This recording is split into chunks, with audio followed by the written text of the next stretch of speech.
Welcome to the Three Questions webcast series. I'm Wayne Baxter, Senior Executive Manager with One Capital Management.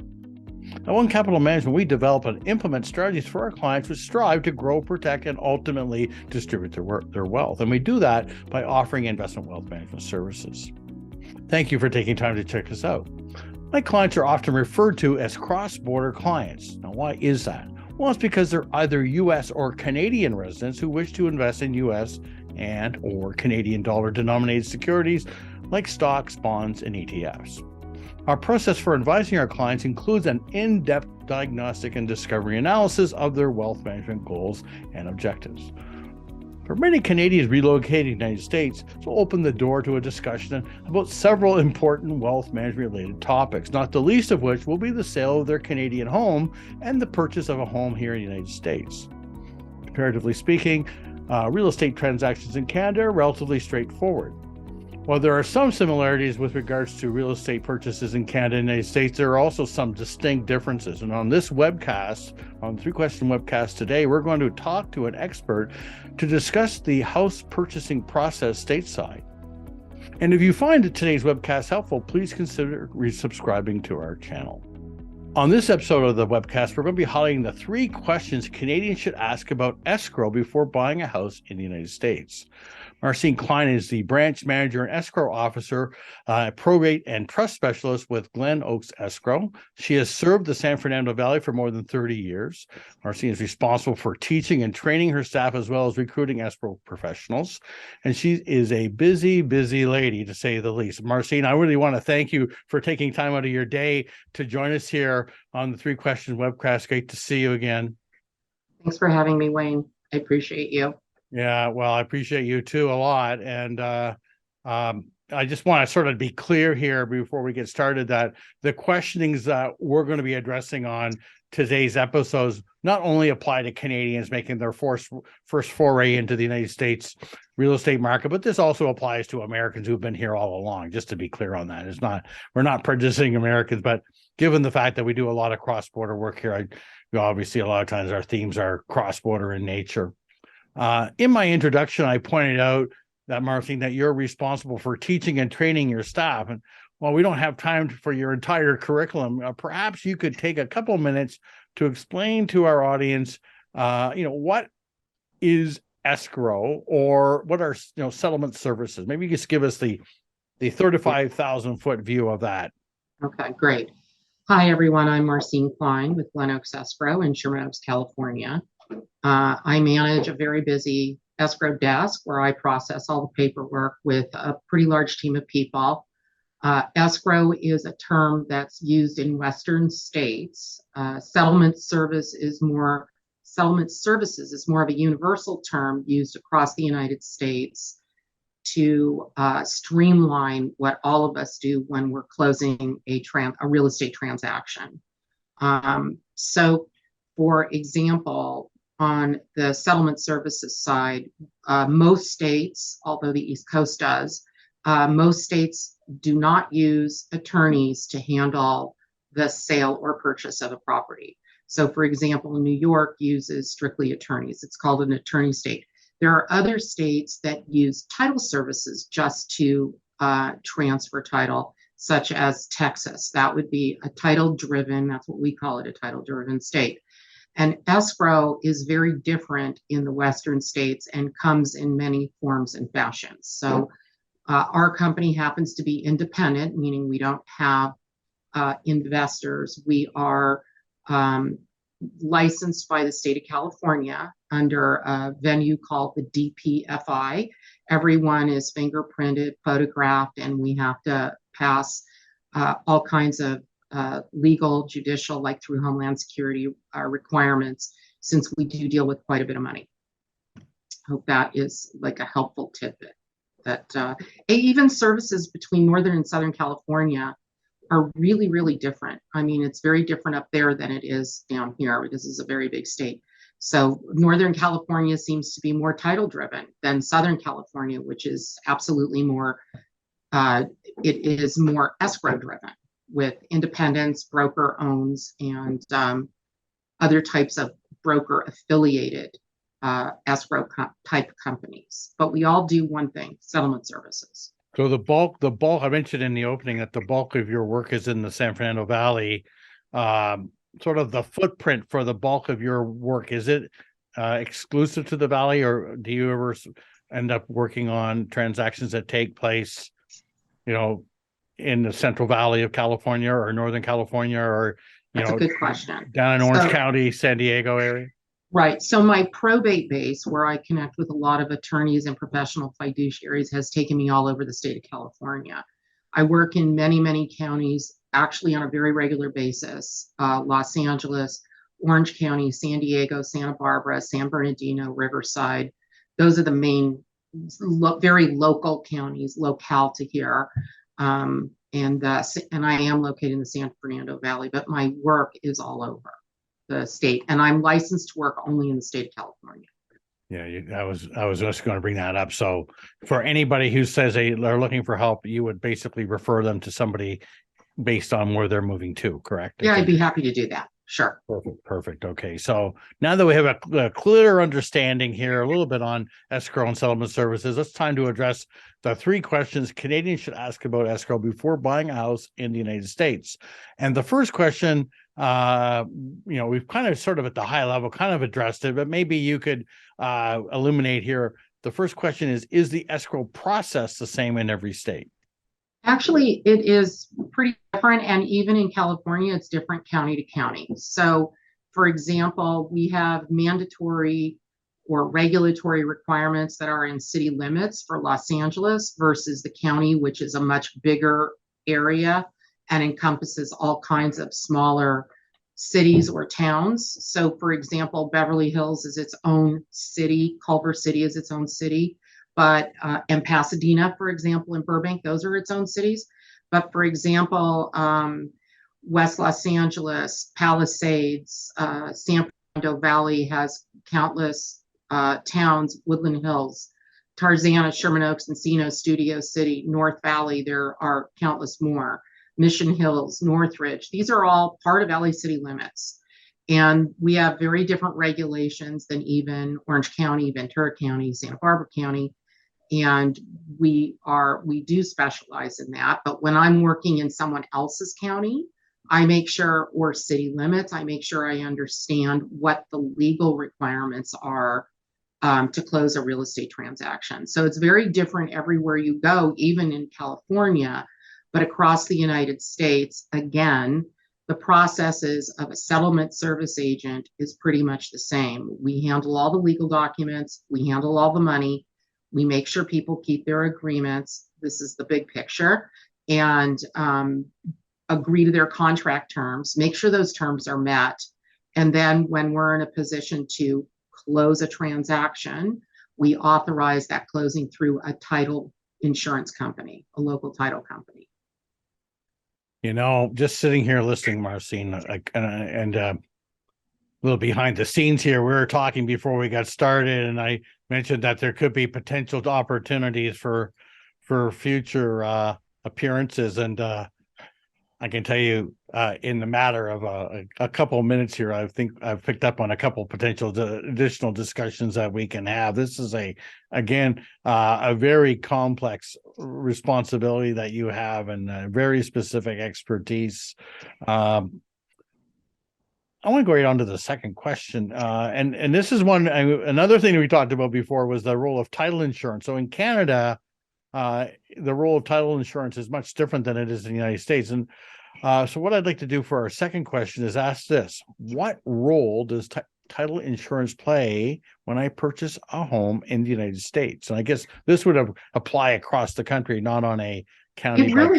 It really does. So with title insurance, there is nothing I would ever do personally that didn't guarantee the title. It is the cheapest forever insurance, forever meaning as long as you own the property, that we can buy. It's not something that is renewable like car insurance or life insurance, but it's a one-time cost.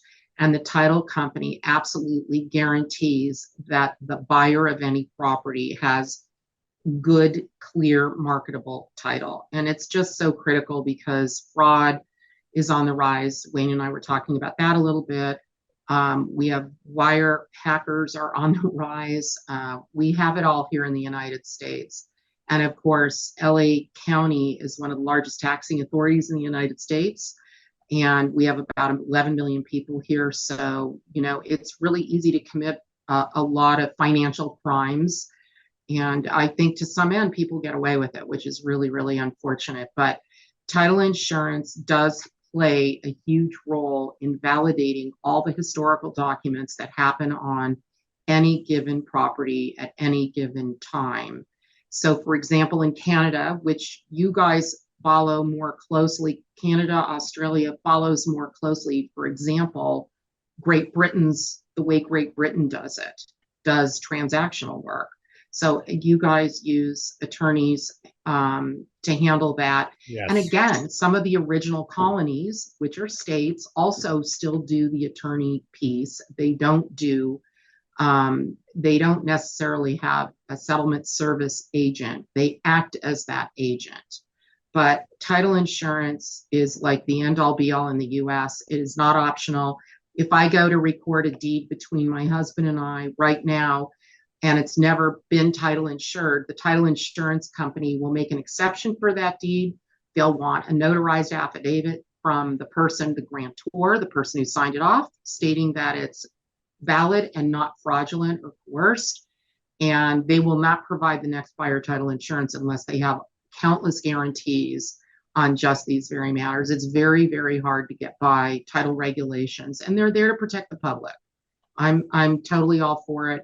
It's the cheapest thing out there that, makes sense as long as you own a property. If you're going to be a property owner for a number of years, you're protected.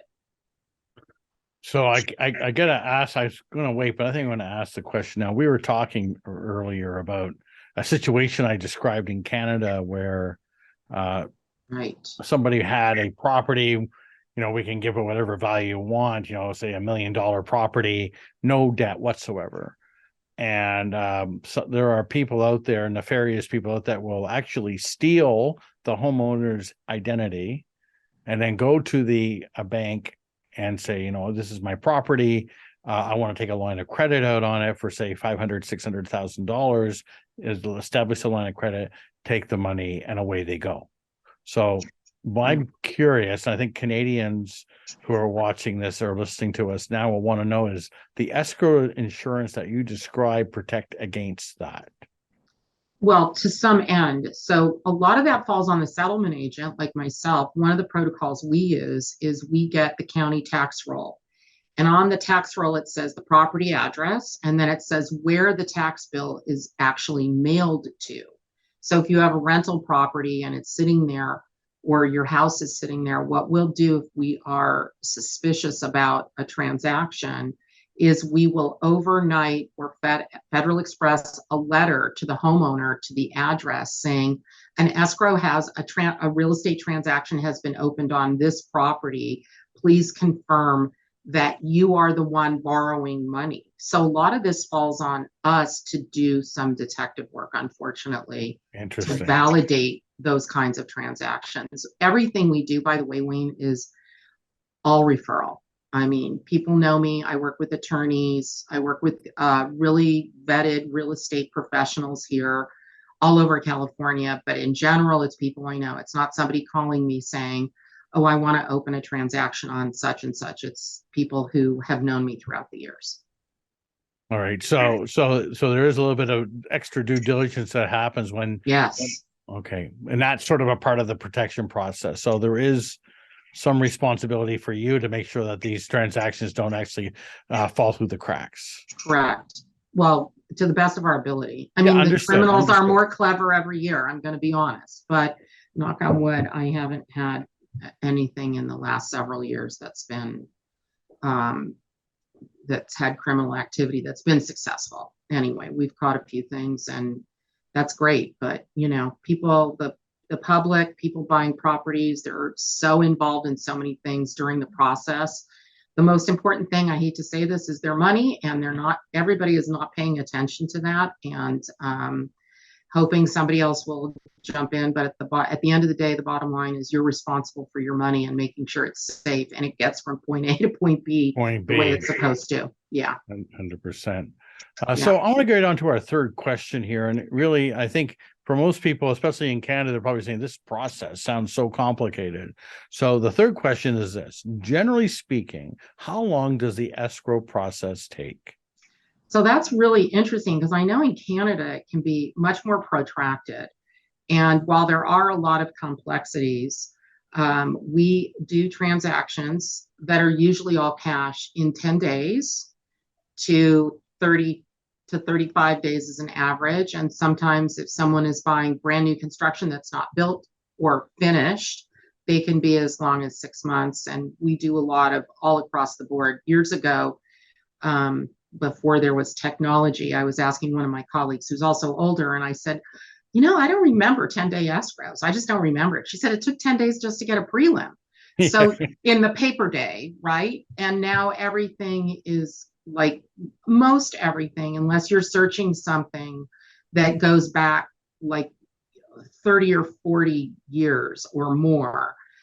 But everything is pretty much indexed and either microfished or online. You can, as you know, we can pretty much find almost anything online. And title companies rely on the last title insurance policy to issue the next preliminary title search. So if that was done in the under 40 years, even 40 years seems like a long time that they would rely on that. If that was done in the last 30 years or so, they just go off that title insurance document and then they search the records for anything they need to update.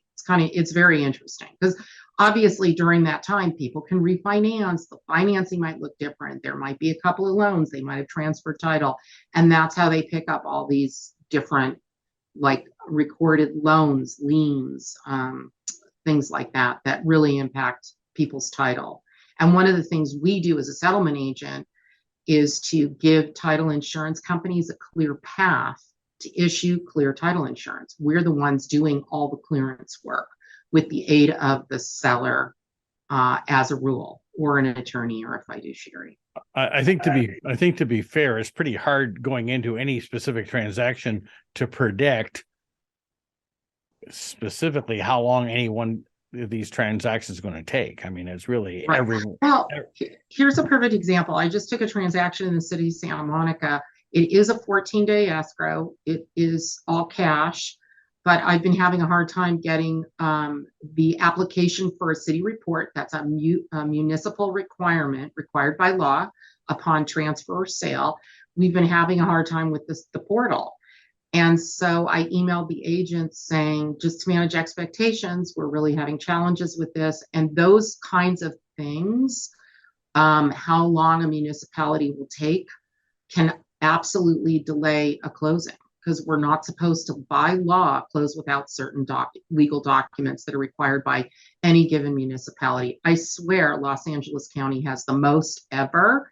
So for example, in Orange County, it's like Newport Beach, and I think Laguna have city reports, but it's a huge county and they have very few requirements compared to LA, as an example. Yeah, so it's very different. All right. So I guess, again, the reality of it is you can't really predict how long this is going to take. You do your best to move it as fast as you can. I would think that when you get into the estate and trust transactions, it even becomes even more complex. Yeah, extremely. And this is what I tell people. We live and die by the dates. That's like how we operate here. But it's more like giving birth, which your doctor gives you that target date, and that's the date we're shooting for. But it's not like Christmas, which if you forgot to get your mom a gift and 25th happens, you're screwed basically, right? Because you forgot, because the 25th comes and goes. There's not a hard date like that in our world. But there are target dates, and we try to help people keep their word so that they can do all the paperwork required to make that date happen timely. People forget it's like there's multiple transactions going on at the same time, and you can't wait till the last minute to get it all in, because you also might be late as a result of doing, not being diligent about getting all the paperwork in that's required to get through the process. Okay, well, like I said here at the beginning, we've really only scratched the surface on this topic, Marcine. I can easily see opportunities for us to record some additional episodes here and maybe get into some specific areas. We can talk about that offline. But before we wrap up this episode, could you maybe share 3 potential potholes home buyers ought to avoid when they're purchasing? And you have a lot of experience in some, maybe some potholes that people missteps that people should avoid when they're trying to purchase a home. Just some ideas, some general information. Again, like I said, a lot of the folks that listen to these webcasts are moving from Canada, United States, and they're probably thinking about buying a house for the first time, or for somebody maybe just buying a house for the first time here in the US, maybe just provide some things to try to avoid. Mainly usually because I didn't know any better. Ignorance is bliss. Right. Well, first of all, getting a great agent is optimum, but the agents aren't the end all be all. It's your money, it's your home, you're going to be living there, or whatever investment you make. The first concern I would have is know what's going on in local areas. So for those of you that are familiar with California, we're in like a 10-year drought. We in LA city limits, I don't know about county exactly, but for example, we have water rationing. So that looks very different than when you live someplace that, like Michigan, that like their water is super inexpensive and, they don't have a drought, but they have other environmental issues. Mm-hmm. So you need to be sensitive to the fact that, like, if you're going to buy an acre here and it's fully landscaped, it could cost thousands and thousands of dollars a month just to water it. Okay. And then the other big thing for buyers is insurance. So certain areas, the San Fernando Valley is just that. It's a valley, and at 2 ends, you have the Santa Monica Mountains, and at the north end, the south end is Santa Monica Mountains, and the north end is the Santa Susana Mountains. And there are designated high fire zones. Because of the drought, a lot of things have been really super dry over the years. This year has been a big exception, by the way. Yes. But in general, I thought I moved to Seattle, actually, instead of Southern California. Right. I mean, we haven't had this much water, and we haven't had this much rain in like 20 years conservatively. But when you're in the hills, I'm seeing insurance premiums for an average house of $15,000 to $17,000 a year if you can get that insurance. So you really need to be mindful. I actually have a Canadian buyer right now buying for all cash in Woodland Hills, and I asked him where the property was and if he understood like the boundary lines, for example, Ventura Boulevard, because when you go south of that street, you're in the Santa Monica mountain range. That's right. And I also wanted to make sure, because he was paying cash, that we're not handling the insurance for him like we normally might, but that he needed to be responsible to get his own insurance. And I mean, he appreciated that, quite honestly. But there's the concern of fire insurance is huge. And then, of course, also we're in a place where we historically have had pretty sizable earthquakes. Wayne, I don't think you've been here long enough to experience the thrill. I'm aware, at least thanks to YouTube, of the Northridge earthquake, which that was pretty big. And ironically, since the 50s, if you track them, they're all about 20 years apart. We had a pretty sizable one in 52 before I was born. In other words, we're due. 1952, 1971, also about 20 years, and then 1994. Wow. So to my say math tells me we're overdue, Marcine. Right. So to tell you, we're in the 30-year range. This is kind of a weird anomaly. But I personally have earthquake insurance. It's probably it's maybe not something everybody wants to subscribe to, but we have a lot of equity in our home, which means that we have a very small loan and a lot of our cash is tied up in this particular property. So we want to protect ourselves as best we can. So insurance is key. Environmental issues such as fires or droughts and what that looks like to your budget, those are very key. And the other big thing, I mean, there's lots of options for that. For example, there's the fake grass that's very popular and looks pretty great. Solar is very popular because usually we have like 364 days of sun, but it doesn't work on every house. I do not have it on mine because it didn't make financial good sense. And the other thing, Wayne, I wanted to mention is for Canadian or any foreign sellers, there's huge taxable events The federal government has, which would be every state, and that is a 15% withhold of the purchase price, whether or not you have a gain, until you mitigate that to prove you don't have a gain or you have a loss. So you Very can similar plan in on, Canada, and Canada's about 25%, Marcine. well, hold on, that's just the feds. Then state to state, it's going to vary. So in California, they asked us to withhold or remit another 3.33% to the state of California. And the litmus test is not if you have a social. So for example, a few years ago, I handled a couple of escrows for a huge British celebrity who in one transaction opted to pay on a $25 million sale. He opted to pay the tax. And on another sale, he opted to mitigate it. But he's a huge celebrity and he does pay taxes in the US, but he's not, he doesn't fall under the litmus test he's not a green card holder, to be honest. So there's just, and he's got huge advisors and so out of New York that work in both countries. So, those kind of things to look into if you're a seller are very key. You can't avoid them, but we have some fabulous referral that all they do worldwide is foreign investment tax mitigation for people selling property all across the United States. They are my only referral, and the only other one you can use is a attorney to do that, but they're infinitely less expensive. It's a great service. The problem is the U.S. government, probably like other governments, takes forever to rule on these things. So it can take a year and a half. So you got to plan that. If you think you're coming out with all kinds of money, don't plan that.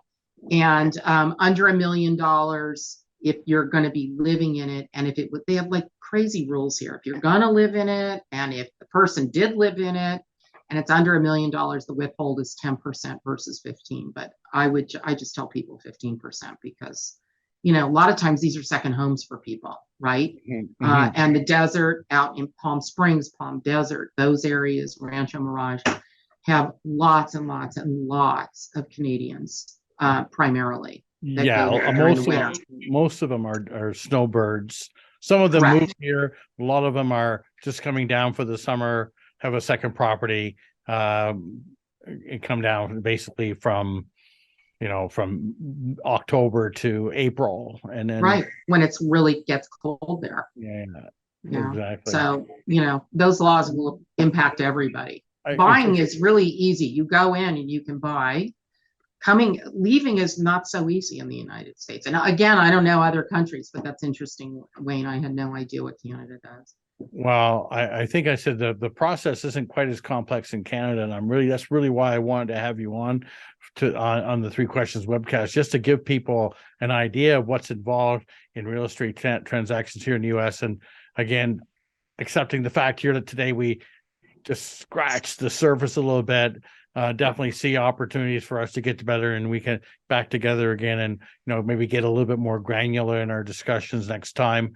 Now on the webcast here, we have included your contact information, but for someone who is looking for your assistance, I'm sure after watching or listening to us today, there's definitely going to be a clear understanding that you are in fact one of the real experts in this area. What is the best way for them to reach you? Is it by phone, email, website? What would you prefer? Probably by my direct email, mkline@glenoaksescrow.com. Kline spelled Kline. I'm on emails off hours. I do work with a lot of people that are foreign in general. Like I had somebody last year that was from the Kingdom of Saudi Arabia. So we were on WhatsApp a lot. And I do tend to respond before and after hours on the weekends. And, it was everything to give my phone up for you today, Wayne. I just want you to know. I was going to say no rest for the wicked, but that would be unfair. But I want to thank you again, Marcine, for joining us. You were great as usual. I appreciate your time. And what more can I say? Thanks a lot. And we'll look forward to having you back again for another episode of the 3 Questions webcast. Sounds great. Thank you for having me. Thank you very much. That's Marcine Kline from Glen Oaks Escrow. I look forward to bringing you the 3 Questions webcast series, and I hope you find them educational and informative. Again, please consider liking this video and subscribing to our YouTube channel. And to receive a notification of when our latest webcasts have been posted, please click on the notifications bell.